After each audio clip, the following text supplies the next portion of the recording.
Hello everyone, welcome to Bekon Speaks, and thank you for joining me again on this series.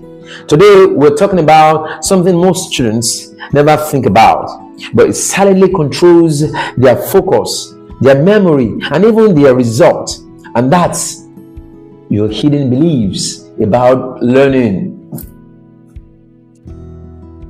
These are the quiet thoughts running in your mind, often formed years ago. They can make you give up faster.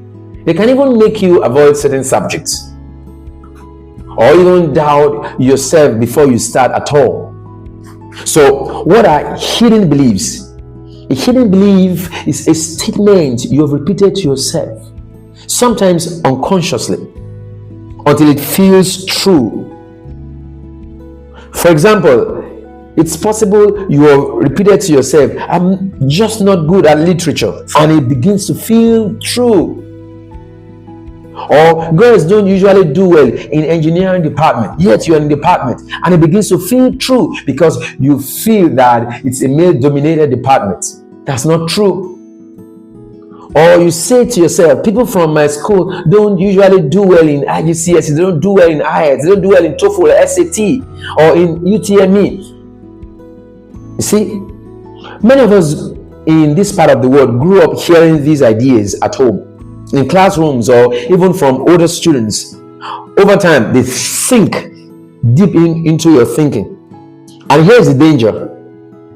Even if you pick your books, those beliefs will quietly decide how much energy you give. They will decide how long you focus and whether you will push through when it gets hard. I'm telling you. I once coached a student. In our first ever conversation, she said, "Sir, I've never been good at English.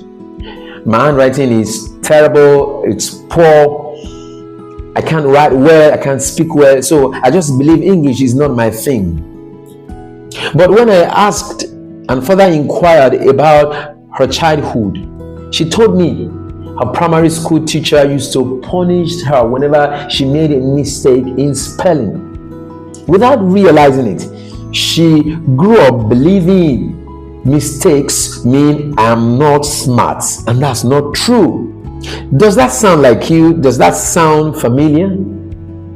Once we address that belief, her whole attitude towards her books changed completely.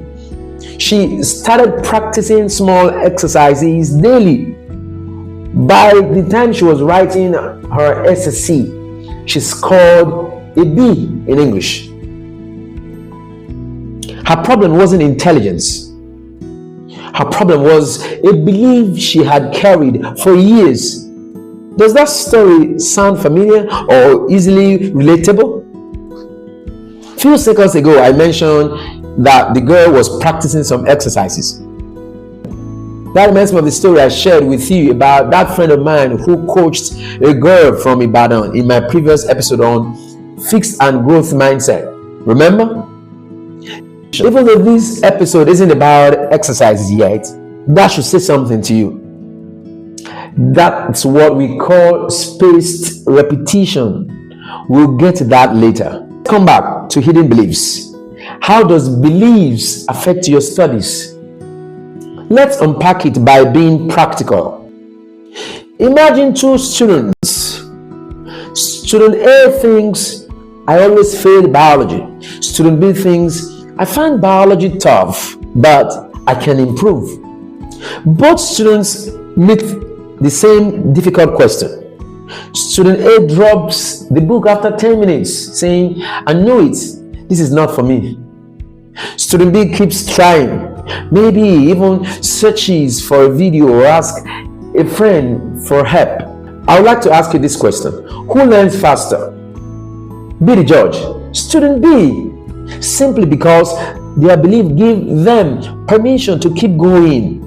See, your belief controls your effort, and your effort controls your results. When I give you tasks here, please don't joke with them. So here is the exercise or task that you have today. Take a sheet of paper. Can I get a sheet? Take a sheet of paper. Write 5 common thoughts you have while studying. Examples. Maybe thought like I am too slow, or thought like I forget everything, or thought like there's no time. Now, capture those thoughts, write them down. Now, next to each one, write a new version that pushes you forward.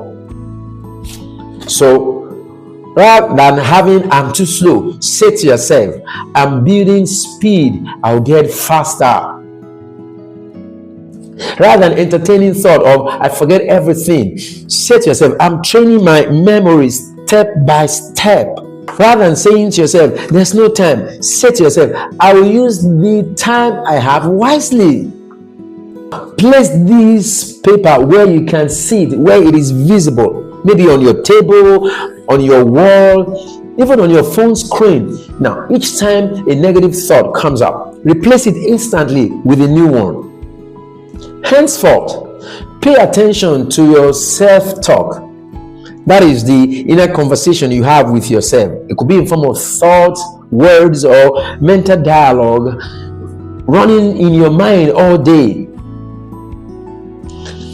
Every time you hear that old voice say, I can't, stop and say out loud, that's not true anymore. I'm improving. Can I tell you about this one habit of catching and correcting negative beliefs? It can change not only your studies, but your entire life. Trust me, I'm telling you. In the next episode, we'll talk about something powerful, how celebrating small wins builds unstoppable confidence. Until then, study smarter, think clearer, and keep growing. I'm Pekun Peter, and this is one of the steps to becoming a better learner. Thank you.